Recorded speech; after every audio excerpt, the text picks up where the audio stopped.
يا عالم افتح قلوبنا كفر عارفين ونفعنا بما علمتنا وعلمنا ما ينفعنا وارزقنا علما ينفعنا وارفعنا منه رب اشرح لي صدري ويسر لي امري واحلل من لساني يفقهوا قولي. Apa itu?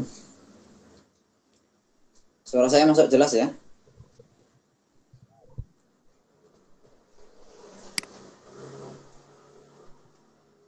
Jelas ya? Oke.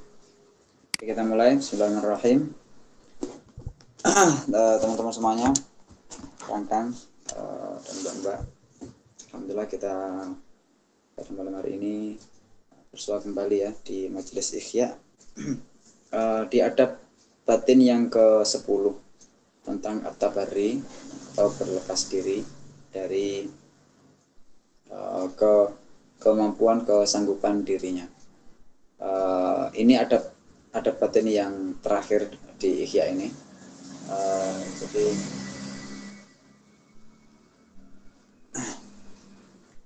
lepas ini kita masuk ke bagian yang keempat, yaitu tentang tafsir ya.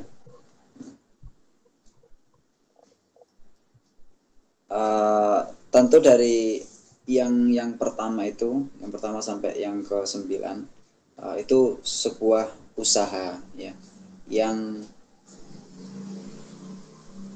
nggak biasa sebenarnya. Kita kemarin kan ada suruh fokus, tadabbur, kemudian ta'atsur dan seterusnya ya. Itu kan level-level yang nggak biasa, yang ya perlu usaha keras, bahkan perlu waktu yang cukup lama, yang bahkan mungkin sangat lama. Itu langsung kutipan kemarin kan, kabatul Qur'ana asyrina sanah wa tamatta'tu bihi asyrina sanah gitu. Saya berjuang habis-habisan untuk bisa akrab dengan Al-Quran itu selama 20 tahun, dan 20 tahun selanjutnya saya menikmati kebersamaan dengan Al-Quran kan gitu. Jadi butuh waktu sampai puluhan tahun untuk bisa ke sana. Tapi sebegitu itu ya Allah, sebegitu itu di akhir nanti, di akhir dari usaha kita itu ya, kita disuruh tetap berdiri, melepaskan diri, nggak usah ngaku-ngaku bahwa itu hasil usaha kita dan semacamnya. Ya, ini persis seperti yang diungkapkan oleh Ibnu Athaillah di hikam yang pertama ya, hikmah yang pertama, min alamatil i'timadi alal amal nuqsan roja nuqsan roja inda wujud zalal kan itu ya. Jadi belum sudah mewanti-wanti bahwa kita jangan iktimat dengan amal, seberapapun usaha kita ya, perjuangan kita untuk bisa mewujudkan amal dengan bentuk yang sangat ideal itu, jangan sekali-kali iktimat dengan amal. Nah, itu hikmah yang pertama di Ibnu Athaillah, hikmah yang pertama. Oke, nah di sini ya asyir ini kita lihat sebagai yang ke-10. Nah, tapi ini adalah pertama untuk level yang selanjutnya. Maksudnya nanti akan kita baca bahwa level ini itu sebagai istilahnya level usaha terakhir lah. Ya. Setelah itu, wallahu alam, kita akan dibawa ke kemana oleh Allah dan seterusnya, itu pada level selanjutnya. Oke, kita baca Bismillahirrahmanirrahim. Al-ashir at-tabarri, yang ke-10 adalah berlepas diri, yang membebaskan diri. Sebagaimana saya pakai yang ithaf ya, ini yang di atas ini ikhya-nya, yang di bawah ithafnya. Nanti barangkali ada keterangan-keterangan yang perlu kita sertakan, kita baca insyaallah. At-tabarri yaitu melepas diri. Sebagaimana yang kita pelajari di ilmu shorof, bahwa tabarri itu dikata tabarro ya tabarro. Wazan tafa'ala, ada usaha. Jadi memang ini nggak serta-merta begitu ya. Kita nggak bisa sekali lagi kita kemudian menyamakan dengan orang-orang yang sudah mujahadah siang malam dan bertahun-tahun, mereka sampai pada level tabarri, terus kemudian kita merasa kok saya nggak ada apa-apanya dibanding Imam Ghazali. Kamu nggak tahu prosesnya gitu, atau nggak tahu prosesnya. Sampai ada orang yang mengatakan, saya lupa di kitab apa itu, man ra'ani fil nihayah, man ra'ani fil bidayah sara siddiqan, man ra'ani fil nihayah sara zindiqan ya. Seorang wali besar ya, siapa yang melihatku setelah bagaimana aku berproses dulu, dia akan menjadi orang yang siddiq. Dia akan menjadi orang yang siddiq, tahu ya, maqam siddiq ya, sebuah level yang sangat tinggi dalam maqam tasawuf. Tapi siapa yang melihatku di akhir, aku kemudian ingin meniru-niru, akan seorang zintikon, akan jadi orang zintik. Kenapa di akhir-akhir beliau tuh kayak orang biasa banget, kayak nggak ada mujahadah apapun. Justru kadang orang-orang dengan level yang tinggi itu kadang-kadang seperti itu. Levelnya itu biasa banget. Mungkin kita pernah dengar ya, Imam Al-Junaid Al-Baghdadi itu kan dikenal sebagai Imam Taifah. Beliau adalah penghulunya para kaum sufi. Dan beliau bukan hanya sosok yang menjadi tokoh sufi saja. Beliau tuh dulu majelis beliau itu dihadiri oleh para fuqaha, para mutakalimin, para ahli lughah dan seterusnya. Setiap mereka ini yang ahli kalam, ahli tauhid ya, ilmu kalam, itu mengambil sisi tauhidnya, akidahnya. Orang ahli lughah bisa menikmati susunan katanya. Orang ahli tafsir bisa menikmati penafsiran dan seterusnya. Itu keseharian beliau itu sederhana sekali. Beliau ke pasar jualan. Gitu. Kalau ketemu orang tuh nggak beda-bedain. Duduk sama orang biasa. Tapi apa namanya dengan kondisi jadi sekali lagi kembali ke batin ya. Innallaha la yanzuru ila suwarikum ya, tapi yang yanzuru ila qulubikum ya. Nggak melihat kondisi fisik kita, tapi melihat bagaimana hatinya gitu. Tapi sebegitu itu beliau mohon maaf bukan membandingkan ya, tapi beberapa yang saya dengar itu ya melampaui misalnya al-khalat itu kan orang yang fly ya, ekstase ketika dalam tenggelam dalam mahabbah kepada Allah itu, sampai kemudian timbul syatohat ya, kata-kata yang anal haq ya, akulah maha benar dan seterusnya itu kata para komentator, dia tidak bisa tetap sadar ketika hal itu datang ya, hal kondisi batin itu datang kepadanya, sehingga dia kalah, sehingga timbul syatohat itu. Sementara Imam Junaid itu mendapatkan hal yang sama atau mungkin lebih besar ya, tapi beliau tetap dalam kesadaran. Jadi ini sebuah level yang luar biasa. Jadi At-Tabari ini ya, kembali ke sini, At-Tabari adalah membebaskan diri dari bahwa sampai level ini hasil usaha dan seterusnya. Sekali lagi ya maaf, At-Tabari tadi wazan tafa'ul ya, jadi ada proses, ada usaha keras, ada proses, dan capaiannya itu tahap bertahap. Jadi kita tidak kemudian langsung tiba-tiba gitu ya. 10 langkah yang kita baca banyak dalam beberapa pertemuan ini, ya itu kalau ditempuh barangkali butuh waktu puluhan tahun. Sampai sekali lagi ya, tasawuf itu soal laku, bukan soal bicara. Makanya saya pernah punya analogi itu. Tasawuf itu pantasnya yang ngomongin orang-orang tua. Kenapa? Karena orang-orang tua tuh dia yang ngerasain sendiri bahwa hasud nggak enak, hasud itu nggak enak, sombong itu nggak pantas dan seterusnya. Sifat buruk itu nggak enak. Itu orang-orang yang udah tua.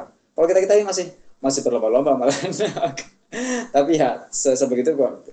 Bukan kemudian kita terlarang untuk membaca kitab tasawuf ya gini, enggak. Kita mungkin interaksi kita dengan kitab-kitab seperti ini ya sekedar ilmu, sekedar wawasan ya.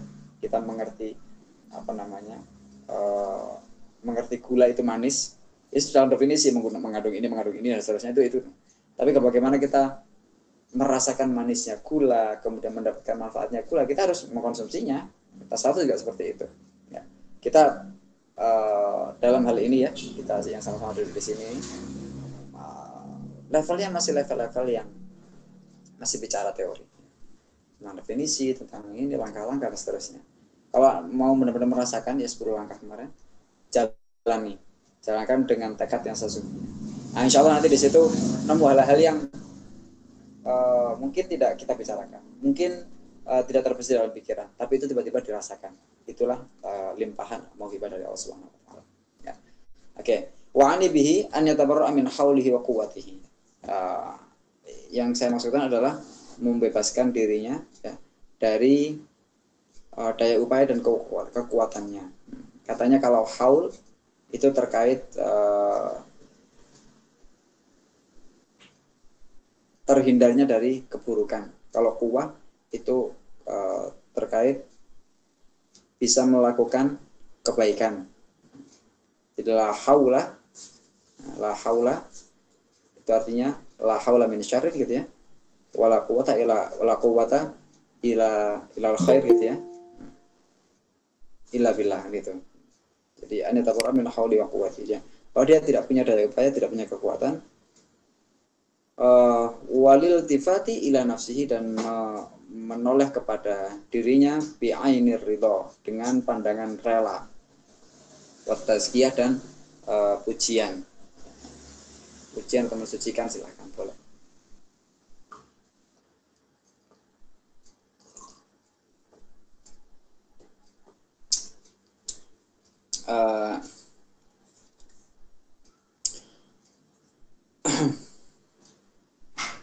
Ini kita diuji semua ya. Al-iltifat ila nafsi bi ainir ridho ini, aduh berat. Ya, kita lanjutkan aja ya. Fa idza tala ayatil wa'di wal madhi lis sholihin, ketika membaca ayat janji dan pujian terhadap orang-orang soleh, fala yashhadu nafsihi inda dzalika, dia tidak menyaksikan dirinya di situ, tidak menyaksikan dirinya termasuk orang-orang soleh. Bal yashhadu al-muqinin was-siddiqina fiha. Nah, tapi yang disaksikan adalah orang-orang, maksudnya orang lain. Ya, orang-orang yang mendapatkan anugerah keyakinan, orang-orang yang mendapatkan anugerah sifat sidq, as-siddiq, fiha, dalam ayat tersebut. Tapi wa tashawwafu, tapi dia sangat berharap. Tasawuf itu kayak kepo, tapi keponya kepo banget ya, pengen banget. Ya, tashawwafu, dia pengen banget ila an yalhaqahullah, ayulhiqahullahu azza wa jalla bihim, agar menyusulkan dirinya dengan mereka, agar Allah menyusulkan dirinya dengan mereka. Jadi berharap ketika baca tentang ayat orang soleh, ya Allah, gini orang-orang soleh itu ya Allah, semoga Allah menyusulkan, ya, masukkan diriku ke dalam golongan mereka. Wa idza tala ayatil maqti wa dhammil usati wal muqassirina, ketika membaca tentang ayat-ayat marah, Allah marah-marah banget, wa dhammil usat, dan celaan terhadap para pelaku maksiat, wal muqassirin, dan orang-orang yang teledor, yang sembrono, syahida ala nafsi hunakan, dia menyaksikan dirinya termasuk mereka. Wa qaddara atau wa qaddara annahu al-mukhatabu, dan meandaikan, menyaksikan bahwa dirinya adalah yang diajak bicara itu. Ya sama seperti yang disampaikan Gus Musid ya. Baca ayat-ayat orang kafir, ayat munafik, kok persis sama saya gitu ya. Itu namanya wa qaddara annahu al-mukhatab.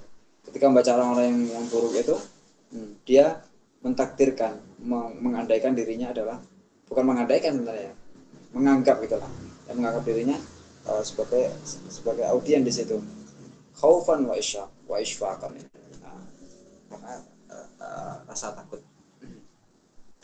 Walidzalika kana Ibnu Umar radhiyallahu anhu yaqul, Allahumma inni astaghfiruka li dzambi wa kufri. Umar masyhur ya, sahabat yang sangat terobsesi meniru Rasulullah dalam segala gerak-geriknya. Pernah melihat Rasulullah berjalan di sebuah tempat, berhenti, dia ketika lewat situ berhenti. Pernah Rasulullah berjalan di sebuah tempat, kemudian ontanya ikut didudukkan di situ, parkir, dia ikut, entah kenapa parkir. Semua gerak-gerik Rasulullah berusaha dia ikuti. Nah, suatu hari beliau berdoa, ya Allah, aku memohon ampun kepadamu atas kezaliman dan kekufuranku. Terus beliau ditanya, oke, kalau zalim, oke lah, kita semua mengalami, kita maklumi lah. Tapi kok kufur, fama balul kufri, kok kufur juga itu maksudnya gimana gitu? Fatala qaulahu azza wa jalla, maka beliau kemudian melantunkan ayat, innal insana la zalumun kafar. Manusia itu zalim, tahu ya, zalim itu sigat yang jadi ada level zalim, ada zalam, ada zalum. Nah, kalau dalam ilmu sharaf, zalim itu ada sebuah peristiwa kezaliman, dan pelakunya adalah orang zalim namanya. Jadi sekali dua kali, si pelaku kamu zalim, kamu dalam hal ini kamu zalim gitu.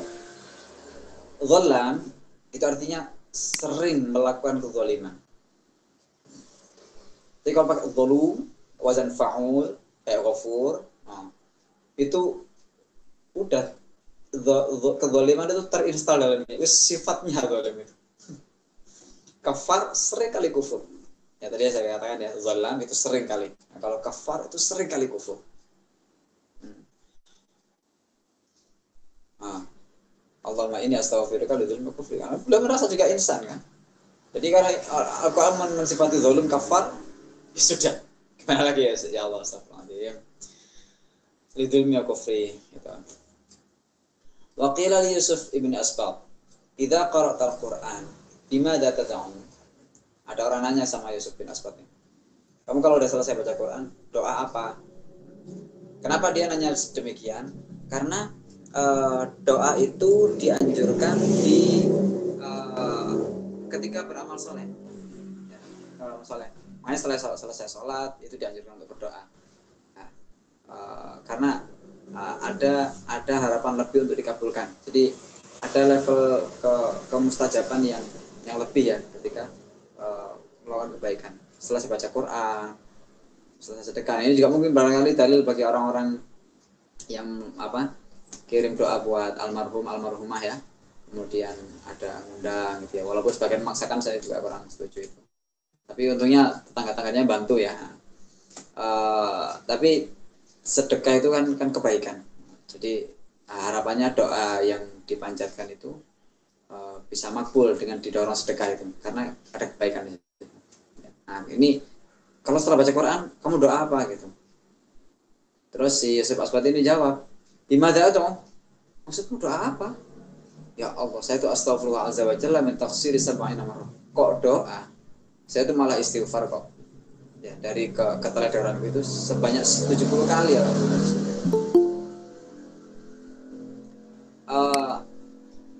Ini saya ingat saya Yusri. Kalau nggak salah beliau yang nukil secara makna kalamnya Sayyidi Abdul Hasan Al-Asyadili ya. Mbak Anissa yang di Mesir nanti kapan-kapan kalau ada rombongan ziarah ke sana ikut lah ya. Saya belum pernah ke sana. Nggak tahu kapan-kapan mau rezeki ke sana. Abdul Hasan itu wali yang beliau apa namanya, keturunan Rasulullah tentu saja ya, wali yang menampakkan kemewahan, jadi santai, nggak pada umumnya orang tasawuf. Beliau yang agak nyentrik lah, madhabnya itu agak nyentrik. Beliau kalau ulama-ulama lain atau wali-wali lain menyarankan kalau amal itu sembunyi-sembunyi, amal sir dan seterusnya, kalau beliau perlihatkan amal kalian. Karena apa? Karena di zaman beliau itu kemaksiatan itu dilakukan terang-terangan. Kalau kebaikan itu sembunyi-sembunyi, pamor kebaikan akhirnya malah redup. Jadi kemaksiatan yang malah rame nantinya. Beliau udah bikin rame, begitu ya. Nah beliau Imam Hasan ini wafat di namanya daerah namanya Khumaisarah. Nah, beliau doa. Jadi kalau nggak salah beliau tiap tahun itu haji dari Mesir ke Mekah, itu nyebrang Laut Merah. Nah, nggak tahu kalau misalnya beliau lewat jalur muter ya ke utara gitu lewat daerah Palestina, entah kalau nyebrang juga entah, saya nggak tahu. Nah beliau waktu mau haji yang terakhir itu ngajak murid-muridnya bawa alat cangkul, aneh juga.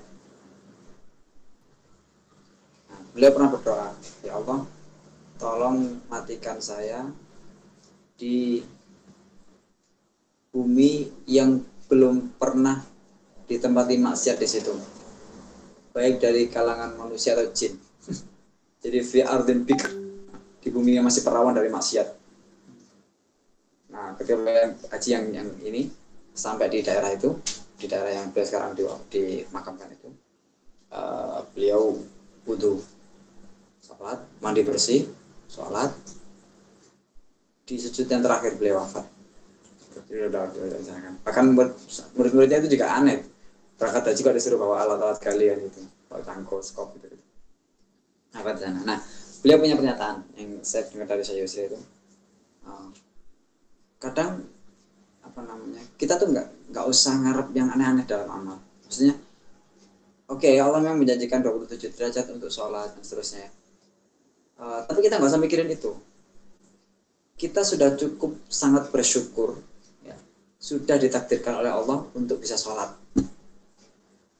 Itu udah bandingannya daripada nggak sholat, maksiat, udah nggak usah minta macam-macam gitu. Disyukuri saja. Ya. Jadi kenapa? Kalau kita mau minta macam-macam itu merasa saya sudah berbuat sesuatu terus minta kompensasi gitu loh. Nah, jadi mental ini yang coba beliau benahi ya. Jadi ini jawab. Bima atau doa apa? Saya tuh malah istighfar. Habis baca Quran malah istighfar 70 kali malah doa. Sok-sok akhirnya gitu ya. Fa idza ra'a nafsahu bi surati taksir fil qira'ah kana ru'yatuhu sababa qurbihi. Ya, kalau dia melihat dirinya dia itu orang yang teledor ketika membaca itu, maka penglihatan terhadap dirinya tersebut dengan cara tersebut itu bisa menjadi sebab kedekatan dia dengan Allah. Fa inna man syahidal bu'da fil qurbi lutifa bihi fil khauf. Karena siapa yang menyaksikan kejauhan dalam kedekatan, maksudnya menyaksikan bahwa dirinya itu jauh padahal sebenarnya dekat, ya, padahal sebenarnya dia dekat, maka orang seperti ini akan lutifa bihi fil khauf, maka Allah akan dia akan mendapatkan kelemah lembutan dalam ketakutannya itu, ya. Karena orang yang menyaksikan kejauhan itu kan berarti dia khauf. Syuhudul bu'd, ya, syuhudul bu'd itu akan menimbulkan sifat khauf, itu menyaksikan dirinya itu jauh kan takut, ya. Jangankan takut dari Allah, takut sama pasangan aja, ya, yang punya yang belum, semoga segera ya. Ya, takut dengan orang-orang yang kita nyaman dengannya itu kan, kalau jauh kan takut ya kan, kalau jauh itu takut. Nah, makanya fa inna man syahidal bu'da fil qurbi, dia menyaksikan dirinya jauh padahal dia dekat sebenarnya, maka lutifa bihi fil khauf. Nah, maka dia akan disikapi dengan lemah lembut dalam kondisi khaufnya tersebut karena merasa jauh tadi. Hatta yasuqahul khauf ila darajatin ukhra fil qurbi wa ra'ah. Nah, sehingga khauf itu akan menggiringnya ke level yang lebih tinggi lagi. Wa man syahidal qurba fil bu'ti mukira bihi bil amni alladhi yufdihi ila darajatin ukhra fil bu'ti asfala mimma huwa fihi. Nah, tapi siapa yang sok-sokan merasa dirinya dekat padahal jauh, ya, syahidal qurba fil bu'ti, ya, merasa dekat padahal kondisinya jauh, maka mukira bihi bil amni alladhi yufdihi, maka dia akan kena makarnya Allah. Kita istilahkan makar kita aja nggak apa ya, tapi kita tahu lah ya kalau sebenarnya kata ini nggak tepat untuk Allah. Mukira bihi bil amni alladhi yufdihi ila darajatin ukhra. Nah, maka dia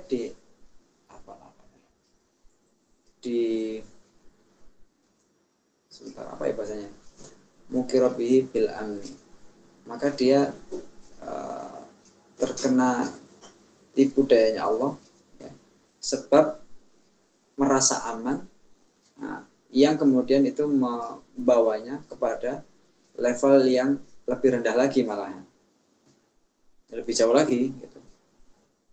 Dia merasa dekat, orang merasa dekat itu kan malah pede gitu ya. Nah ini dikhawatirkan kena makar Allah.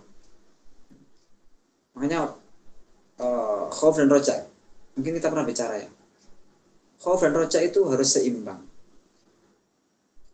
Orang yang hanya mengelakkan roja tanpa khauf, dia bisa jatuh dalam merasa aman dari makar Allah. Kita nggak tahu kapan Allah itu memperlakukan itu, karena sikap batin kita nggak sopan, bisa saja sewaktu-waktu, ya, Allah. Rasulullah pernah katanya melihat malaikat Jibril tuh dalam bentuk, saya lupa persisnya, pokoknya dalam bentuk huruf pipit yang nggak berdaya bagaimana gitu. Ya Allah, kalau Allah memperlakukan kita seperti itu, mau gimana lagi? Jadi menyaksikan bahwa Allah itu fa'alul lima yurid, ya. Jadi itu Makanya batin kita harus tetap dijaga. Tapi kalau orang itu terlalu khauf rojaknya nggak ada, nanti bisa jatuh ke dalam al-qunut min rahmatillah, putus asa dari rahmat Allah. Dan ini juga nggak bagus. Makanya dua-duanya harus seimbang. Khauf ya, untuk menjaga agar kita nggak merasa aman dari makar, tapi rojak kita pertahankan untuk menjaga kita dari al-qunut min rahmatillah, putus asa dari rahmatnya Allah. Wa mahma kana musyahidan nafsahu bi'aini ridha shara mahjuban bi nafsihi. Ya. Kalau orang itu melihat dirinya dengan cara yang ridho, dengan cara rela. Artinya ridho itu apa sih? Dirinya nggak bermasalah. Ridho itu seperti itu. It's okay. Makanya arti ridho Allah kepada kita itu artinya apa? Ya Allah ridho meskipun kita punya salah punya, tapi Allah kalau ridho dibikin rela, nggak apa-apa udah. Nggak masalah itu.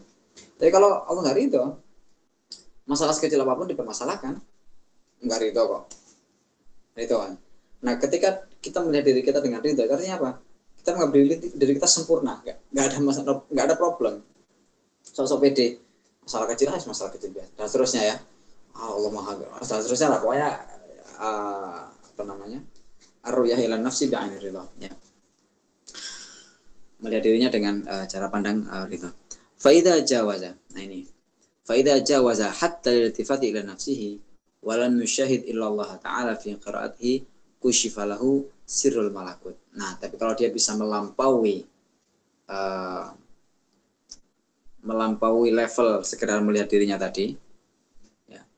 Apa artinya? Dia sudah tidak melihat dirinya lagi, lenyap dirinya. Wala musyahid illallah, dan tidak menyaksikan kecuali hanya Allah fi qiraati, ketika dia membaca itu, maka kusyifalahu sirrul malakut, maka akan disingkapkan untuknya rahasia alam malakut.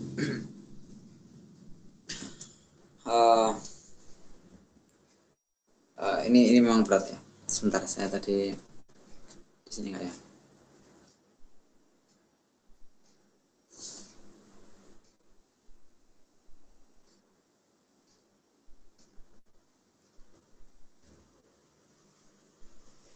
Sebenarnya poin yang bagus, tapi berat. Saya kira mungkin belum saatnya, daripada ya. Oke.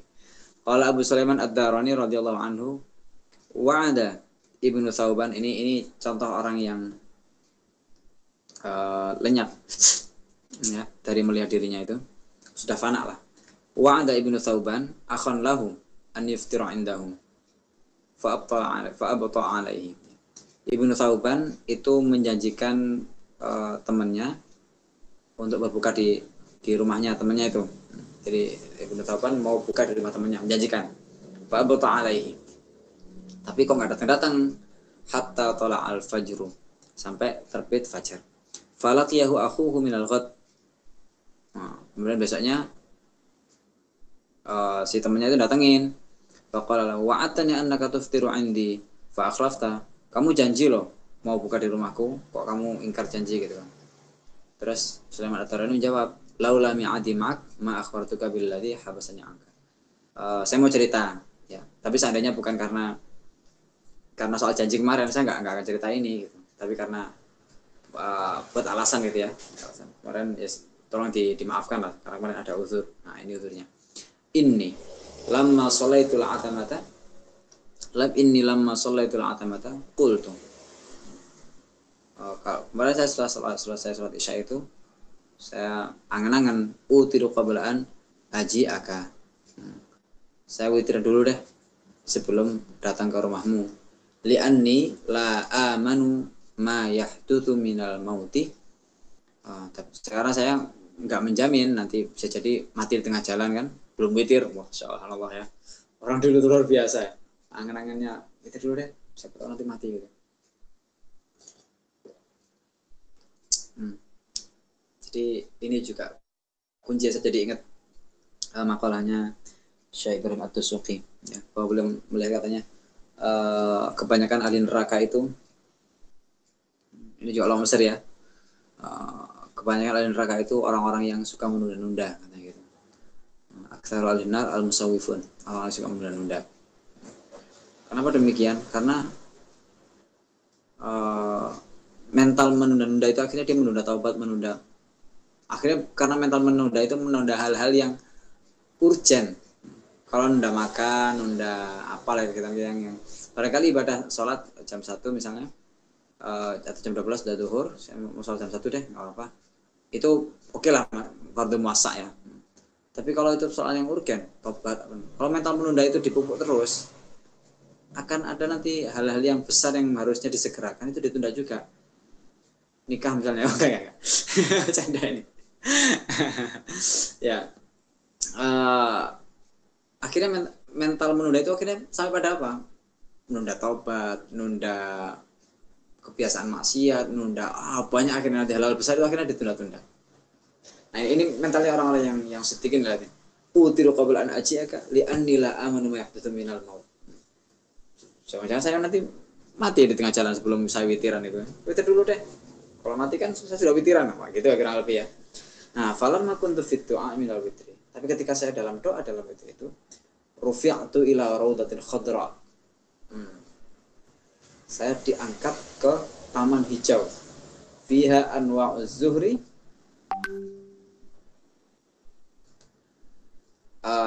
al-jannah sebentar. Fiha anwa'uz zuhri minal jannati. Di sana ada bunga-bunga dari surga. Famaziltu anzuru ilaiha hatta asbahtu.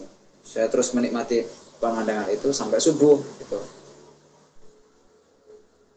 Wahadil mukasyafat. Nah, mukasyafah yang semacam ini la takunu illa ba'da tabarri 'anil nafsi wa 'adamil iltifati ilaiha wa ila hawaha. Ya, ini terjadi hanya ketika kita melakukan tabarri 'anil nafsi, sudah menanggalkan semua keakuan, ya. Tidak melihat kepadanya, tidak melihat hawa nafsunya. Nah, itu mukasyaf. Ya, mukasyaf seperti itu. Sebagai awal ini. Saya katakan tadi, ini sebagai awal seperti itu. Kalau setelah 10 langkah yang kemarin kita tempuh ya, kemarin kita baca itu ditempuh benar-benar. Terus 10 ini, nah ini sebagai mukasyafah. Ya, level yang ke-10 ini sebagai awal dari mukasyafah. Kalau sudah bisa tabari, nah Allah akan singkap itu. Karena diri ini hijab ya. Diri ini hijab. Kalau hijabnya sudah disingkap, udah kita akan ketemu dengan alam malakut dengan dan seterusnya.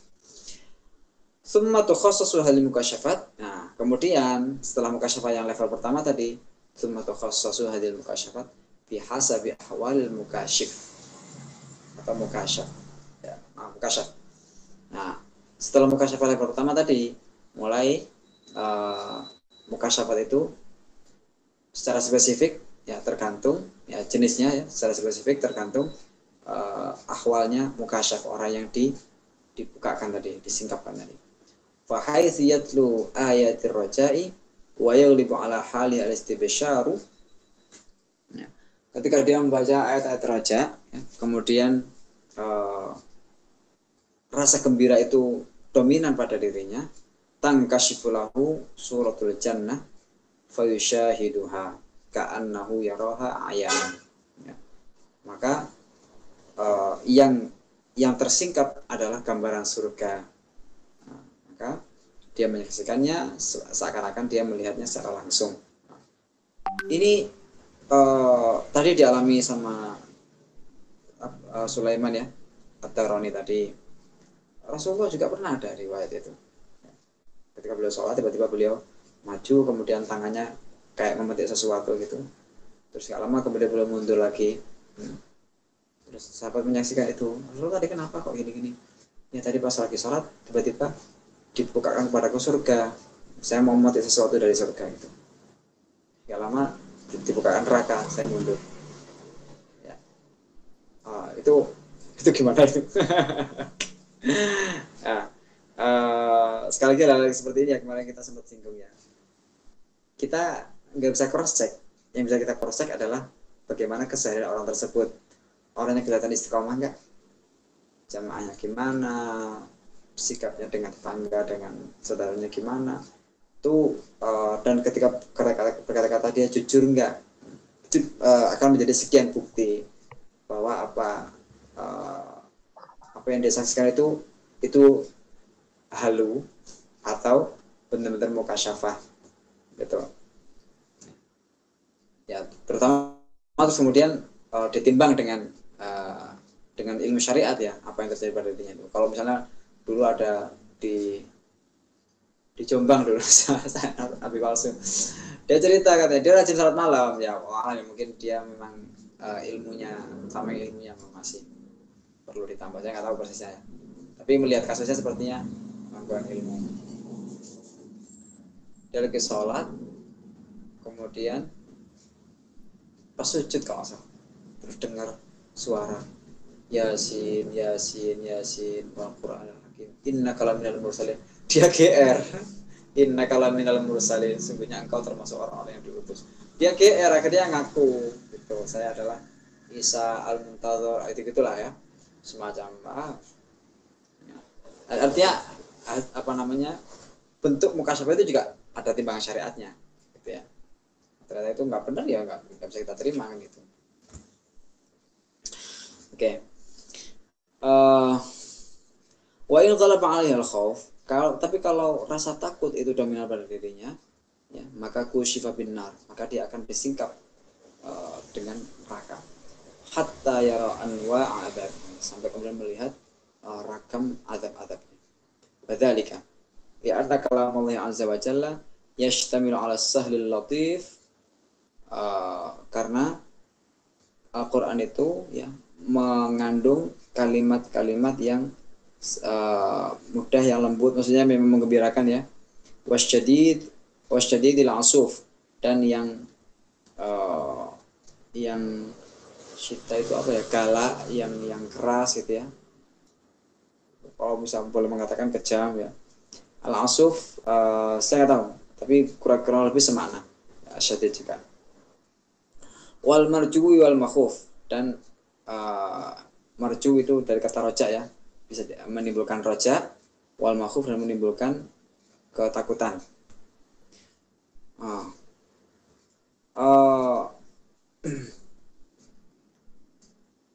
Orang yang baca Quran itu kan ketemu macam-macam gini, sahril latif dan sahril khauf. Kadang-kadang ada orang itu memang setelan batinnya dia cocok sama yang sahril latif, sehingga kemudian timbul dalam dirinya itu istibsyar tadi, hal apa namanya, sifat rasa gembira itu kemudian menguasai dirinya gitu.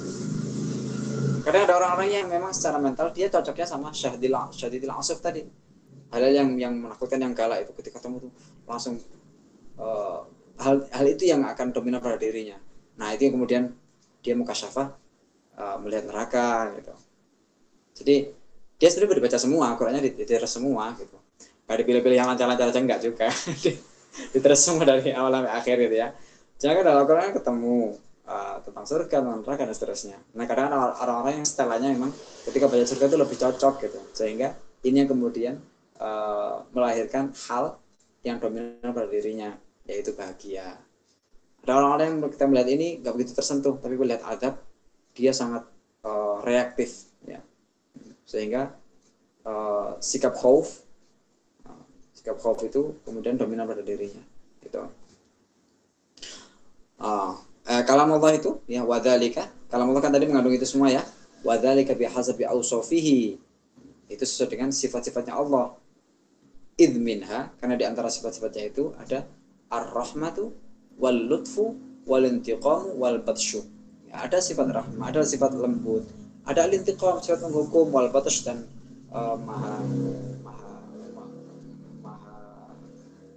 maha galak gitu ya. Al-batsh. Fabi hasabi musyahadatil kalimat wa sifat yataqallabul qalbu fi ikhtilafil halat. Tergantung penyaksian terhadap kalimat-kalimat dan sifat itu ya, maka hati itu kemudian berbolak-balik dalam hal yang berbeda-beda. Kita lihat di syarah itu.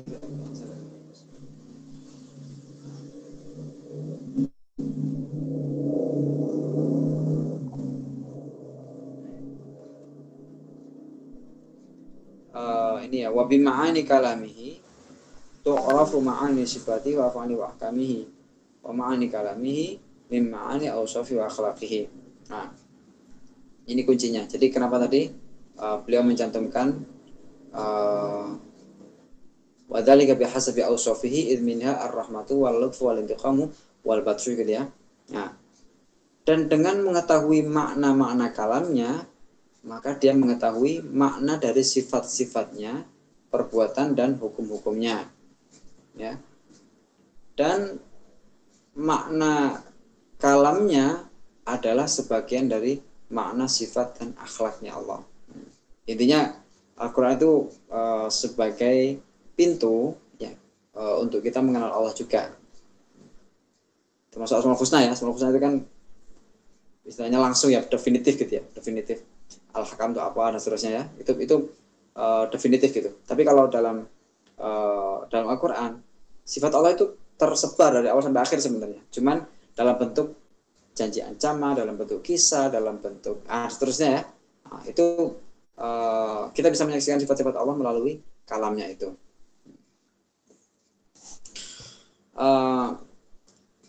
Ya, dan dengan menyaksikan dan sesuai dengan penyaksian terhadap kalimat dan sifatnya itu, maka hati itu bisa berbolak-balik dalam hal yang berbeda-beda, dalam kondisi hati yang berbeda-beda.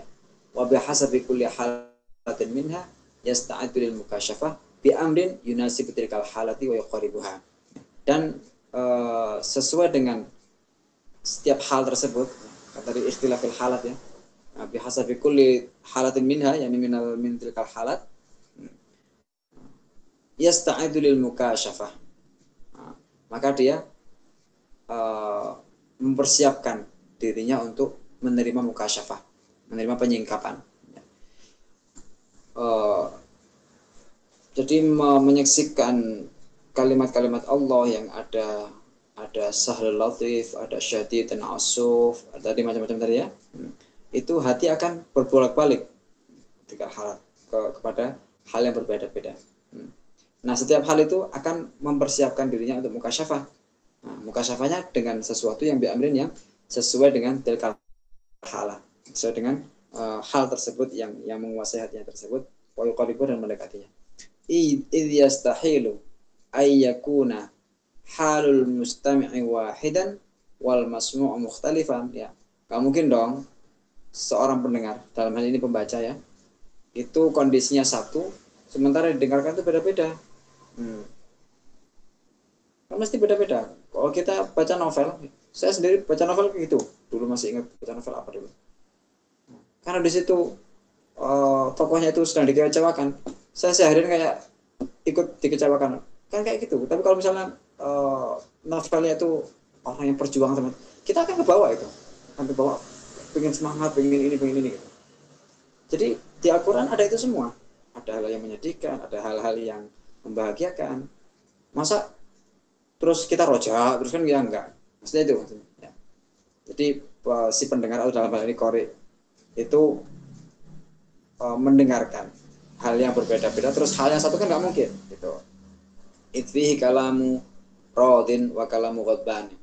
Nah, di dalam itu ada kalamnya zat yang ada ridhonya, wa kalamu ghadban, dan zat yang ada marahnya, wa kalamun mun'imin, dan zat yang memberi nikmat, memuntakim dan memberi hukuman, wakala menjabbar, dan zat yang maha perkasa, mutakabirin, yang maha angkuh, laibali, yang enggak peduli. Kemarin kita bahas ya sempat ya. Kalau para rasulullah sebagian didustakan, sebagian itu menunjukkan bahwa Allah itu enggak butuh mereka sebenarnya. Kalau butuh Allah akan bela mereka, atau akan artinya dicatat berhasil semua gitu. Ternyata ada yang gagal, ada yang dibunuh macam-macam. Itu menunjukkan bahwa Allah nggak butuh mereka semua sebenarnya. Allah kuasa untuk memberikan hidayah kepada semua. Jadi Rasul itu apa? Yes, bahasa kasarnya, ia bagian dari pemain Allah, senario Allah, bagian dari senario Allah. Ya. La yubali. Wa kalam hanan muta'atifin la yuhmil, dan kalam zat yang maha hanan, maha pengasih, yang muta'atifin, yang maha lembut juga, la yuhmil, yang tidak membiarkan, artinya yang peduli gitu. Wallahu taala alam. Oke, demikian ya. Ini apa namanya, tabarri ya. Beliau intinya adalah tabarri itu sebuah sikap yang setelah melalui fase-fase kemarin ya 9 itu, dan kita harus usahakan untuk tabarri ini. Bahkan mungkin dengan level yang sekarang. Kenapa harus tabarri ya? Kita tuh modal apa sih? Kita bisa ngaji itu modal apa? Modal kemauan tok. Ayo modal apa? Suara, pita suara Allah yang ngasih, yang memfusikan juga dia. Kita lihat betapa banyak orang yang mohon maaf apa namanya, pita suaranya rusak, kita nggak bisa ngomong.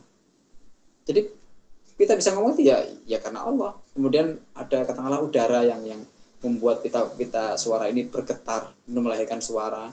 Itu juga Allah semuanya. Tenaga yang kita pakai, ya. Kenapa kita bisa ngaji? Karena kita ada tenaga. Tenaga dari mana? Makan. Makannya dari siapa? Allah. Semuanya Allah. Kita hanya modal mau. Terus hanya modal mau, semua perangkat mendukung Allah, terus kita sok-sokan mau mengklaim bahwa itu amal kita. Kan gitu. Jadi sebenarnya at-tabari ini sesuatu yang sangat logis. Ya, sangat logis dari makhluk seperti kita. Ya. Makanya ya meskipun apa namanya dengan level yang mungkin nggak seideal yang Imam Ghazali bicarakan ya. Nah, tentu tabar ini bisa kita praktekkan walaupun mungkin tidak harus melewati fase-fase yang 9 kemarin itu gitu. Nah, kata beliau, tabar ini adalah langkah awal untuk mukasyafah, dan mukasyafah itu bisa macam-macam sesuai dengan hal ya, sesuai dengan kondisi batin yang menguasai diri qari itu sendiri. Nah, Allah taala wa alam. Selanjutnya monggo kalau mau ada yang didiskusikan silakan.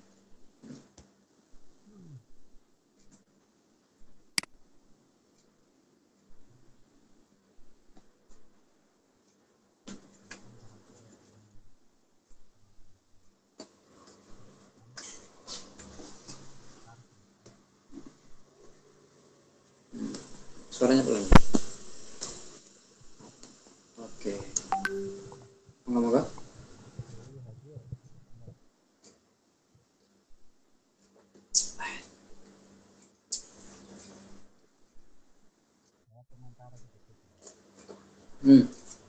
Pelan banget tuh kan?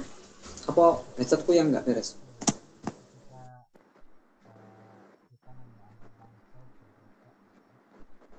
Memang pelan banget.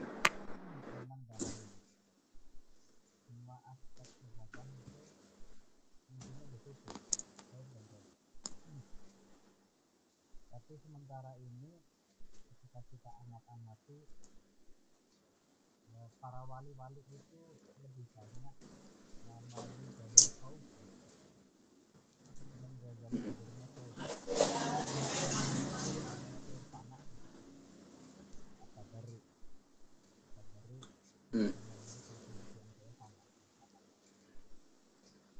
Hmm. Sedangkan yang rojaknya itu jarang-jarang, artinya Hmm. apa namanya untuk manusiaannya itu juga sangat sedikit, kalau boleh dikatakan nggak ada. Padahal kita itu sebagai manusia ini kan apa namanya ada perintah juga untuk menikmati dulu waktu kita ya menikmati apa namanya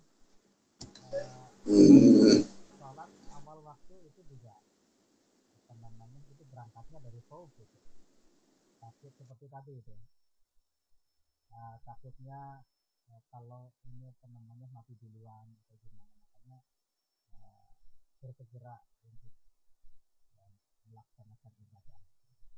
Tapi satu sisi kadang kala apa namanya di dalam Al-Quran juga seluas itu menikmati, ya ada istri ya dinikmati ya itu halal kok ada makanan yang dinikmati. Tapi jarang-jarang kita menemukan wali-wali yang melalui jalur roja itu. Nah, nikmati aja itu, ya santai lah. Sholat malam itu ibadah, menikmati istri juga ibadah itu. Jalur yang ini toh sama-sama ibadah gitu. Tapi jarang-jarang ditemukan wali-wali apa namanya yang dalam tanda kutip wali yang alim seperti apa Imam Abu Yazid itu kan memang dia pengajar. Terus Imam Ghazali juga pengajar. Mungkin apakah beliau-beliau hanya menyampaikan yang dia dari sisi kausnya saja, yang rojaknya itu tidak barangkali gitu. Padahal boleh jadi beliau-beliau juga menikmati kehidupan ini. Ya apa namanya waktu Isya itu kan panjang gitu. Sampai dulu lah rokokan dulu, ngopi-ngopi dulu gitu. Bahkan kemarin saya ngaji ke Yai Alimuddin guru kita, yaitu apa namanya yang bagus sholat isya itu memang di akhir itu justru malah ya artinya ya kalau sore-sore kayak gini ya ngobrol-ngobrol aja dulu sama tetangga, rokokan ngopi-ngopi gitu. Nah, dan ini kan perintah Allah juga, kulu wasrobu gitu. Nikmatilah itu. Pernah ditemukan nggak apa namanya wali-wali yang melalui jalur menikmati hidup gitu?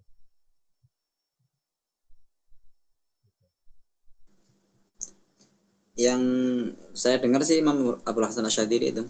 Jadi memang beliau kondisinya kehidupannya musir lah istilahnya, pakainya mewah terusnya itu. Beliau ingin mengesankan bahwa di mata orang kan gitu kan, maksudnya orang yang matanya netral, yang nggak berpihak. Kalau orang yang sufi, ya dia seorang murid torekot kemudian melihat gurunya pakainya lusuh, dia bisa positive thinking ya karena dia mengalami sendiri itu. Tapi kalau orang yang netral yang nggak pro sana sini melihat sufi itu orangnya kok lusuh-lusuh, kemudian melihat orang-orang pejabat pemerintah kok orangnya kaya-kaya, itu kan wah ya sekilas ya enak yang sana kan gitu kan, enak yang sana. Itu Imam Abu Hasan Asy'adzili katanya mata beliau itu mencoba mengesankan bahwa sufi juga harus parlente gitu, harus keren juga karena itu tujuannya untuk itu, supaya orang itu juga mau menempuh jalan itu tanpa harus kemudian berpenampilan lusuh gitu, enggak. Kalau alam siapa Ibnu Arabi juga ceritanya juga seperti itu. Saya cerita sedikit ya. Ibnu Arabi itu saya baca dulu di mana ya, saya lupa deh. Hikayah pokoknya. Tapi entah ini beneran apa enggak, Allah alam. Jadi ceritanya ada seorang murid dengan syekhnya. Murid itu istilah dalam tasawuf ya, orang yang tarekat gitu. Sama gurunya disuruh datang ke Ibnu Arabi. Beliau di Spanyol sana gitu. Datangi beliau, tolong mintain nasihat buatku, gitu kata gurunya itu. Jadi gurunya si Fulan ini katakanlah si Zaid ya, gurunya Zaid ini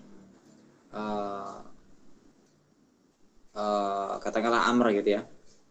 Si Amr ini muridnya Ibnu Arabi gitu. Nah si Amr ini nyuruh Zaid untuk pergi ke Ibnu Arabi mintain nasihat buat dirinya. Berangkatlah Zaid ke sana. Kemudian melewati sebuah gunung, ada lahan sawah bagus itu dan subur-subur. Ini siapa? Ya Ibnu Arabi. Ternyata orang kaya gitu. Terus ke atas lagi bangunan mewah gitu. Ini siapa ini? Ibnu Arabi. Wah, saya ini guru apa Ibnu Arabi udah berubah bagaimana ya? Tapi guru saya udah kadung nyuruh gitu kan. Udah berpikir macam-macam gitu. Begitu sampai di Ibnu Arabi, ya, dia memperkenalkan diri, terus Ibnu Arabi bilang, ya sudah sampaikan ke gurumu, itu keluarkan dunia dari hatinya. Kaget si Zaid ini. Wih, maksudnya gini, apa nggak kebalik ya? Akhirnya pulang. Disampaikanlah pesan itu, dan si gurunya itu yang Amr itu nangis. Kata Amr, Ibnu Arabi benar, Syekh Ibnu Arabi benar. Beliau punya harta sebegitu banyaknya, tidak satu pun yang masuk ke hatinya. Sementara saya ketika makan kepala ikan, bayangkan badannya. Jadi walaupun dia fakir, tapi kefakiran itu tidak kemudian mengeluarkan dunia dari hatinya, tetap mikirin karena mending kaya nggak ada nggak kepikiran duit kan, gitu maksudnya. Kalau dalam contoh nyatanya kan banyak juga ide-ide kita. Mungkin seperti Gus Baha lah. Gus Baha apa namanya beliau memang apa namanya memberi banyak kebahagiaan, banyak harapan ke orang-orang kecil seperti kita. Tapi dalam tanda kutip beliau itu sebenarnya banyak bohongnya. Ya orang itu membahagiakan, ayolah nikmati hidup itu. Tapi dia sendiri kayaknya cepat gitu. Ke keluarganya sendiri cepat. Jadi apa benar ini beliau itu apa namanya ke orang lain itu menyuruh untuk menikmati hidup bahagia banyak rojaknya itu, tapi kayaknya beliau sendiri tidak seperti yang beliau sampaikan, dan kiai-kiai kita juga banyak yang seperti itu. Jadi seperti kalau saya gambarkan Gus Baha itu seperti orang ibu yang banyak bohongnya, ya membahagiakan anak agar banyak harapan, ayo makan yang kenyang, padahal dia sendiri itu lapar, menahan lapar. Apakah memang apa namanya harus seperti itu untuk menjadi wali itu? Tetap dengan diri sendiri.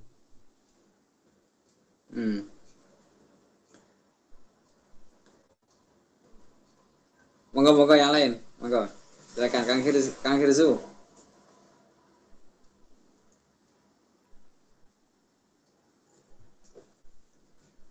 Mana suaranya ini? Mbak Wahyu, apa kabar Mbak Wahyu? Atau ini Wahyu yang lain? Menteri Wahyu.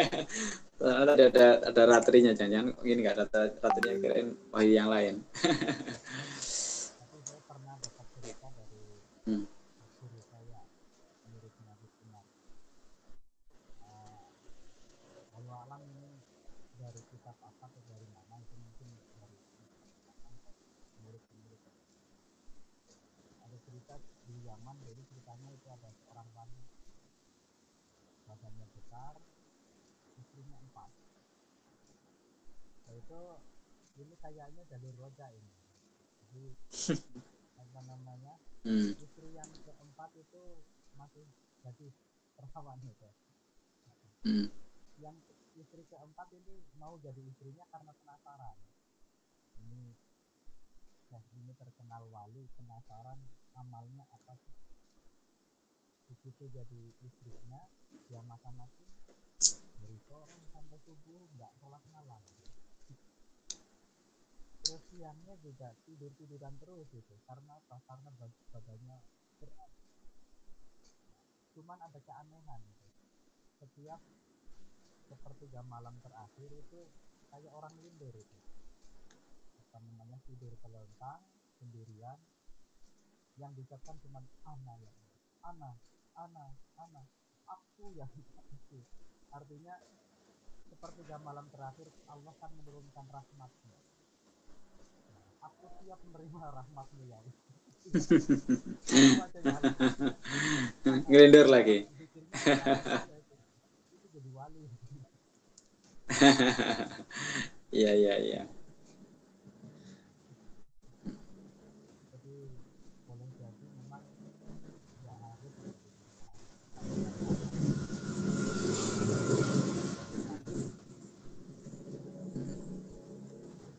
Mungkin sebagai penengah ya, Imam At-Tirmidzi ya, itu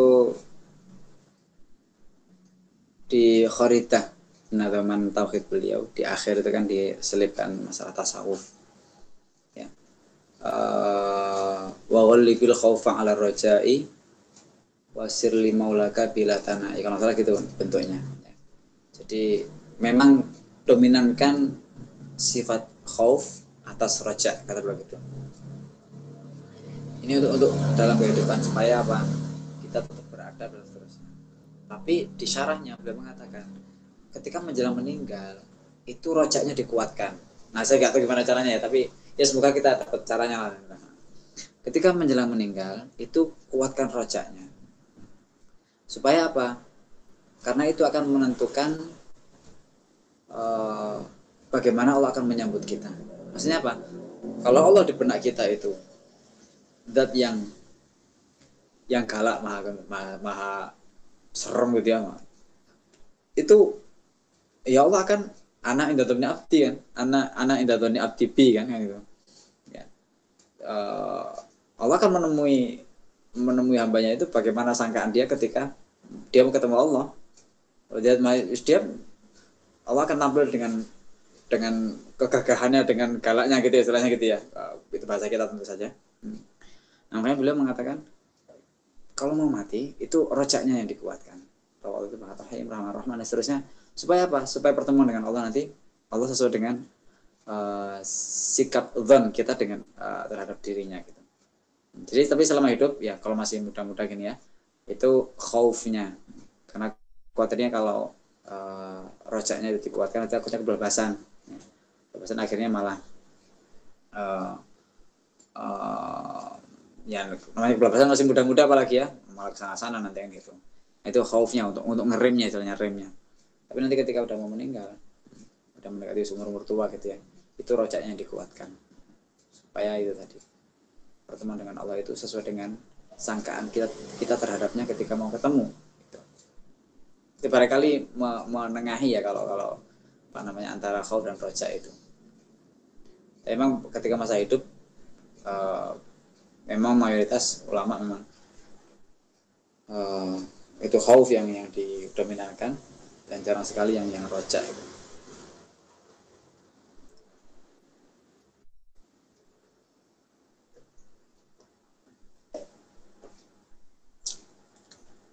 Alam. Moga-moga yang lain silakan.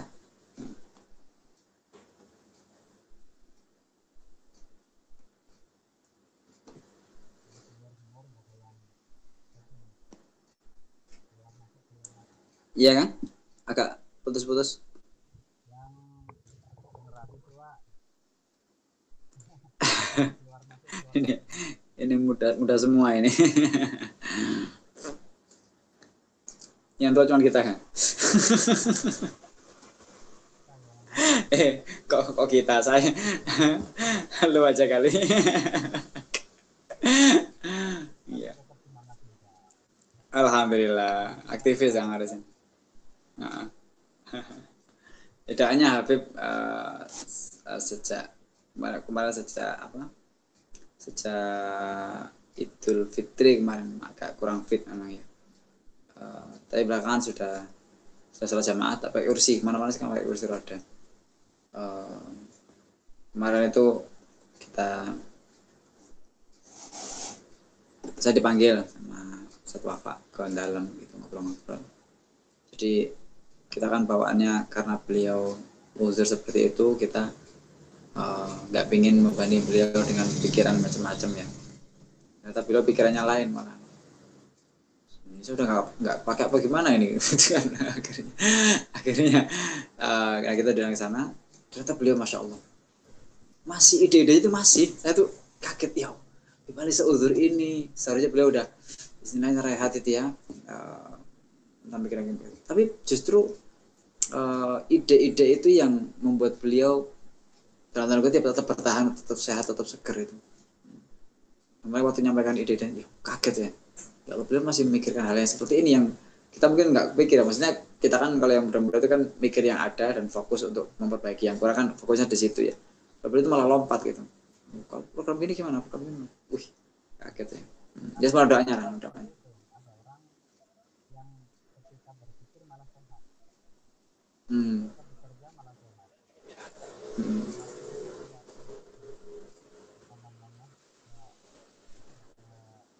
Dari tempat tapak ini jauh dari kecamatan ke desa itu 1 jam naik motor. Jalannya luar biasa itu sampai rumah keadaan sakit. Nah, saya berpikir mungkin disuruh istirahat, begitu istirahat malah tambah sakit. diajak gabung, ayo berangkat berangkat malah sehat. Justru itu gitu. Nganggur malah Iya, iya, tambah iya. sibuk mereka.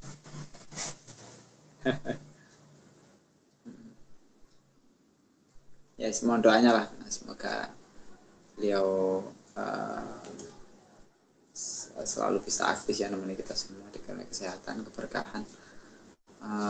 Alhamdulillah ini anak-anak beliau, cucu beliau juga uh, ikut ngurusi mikirin Vicky lah. Oke, demikian ya karena sudah tidak ada apa, diskusi lagi. Insya Allah kita ketemu minggu depan dan kita mulai masuk bab tafsir insya Allah ya, yaitu bab yang keempat tentang tafsir. Oke, demikian kurang lebihnya mohon maaf. Semoga apa yang kita pelajari hari ini bisa bermanfaat untuk kita dan terutama sekali kita bisa menjalankan ya walaupun mungkin dalam kadar yang bisa nggak tahu seberapa semampunya sesuai dengan level kita. Dan tutup dengan doa kafatul majelis. Subhanakallahumma wa bihamdika asyhadu an la ilaha illa anta astaghfiruka wa atubu ilaik. Wassalamualaikum warahmatullahi wabarakatuh. Terima kasih. Wassalamualaikum warahmatullahi wabarakatuh.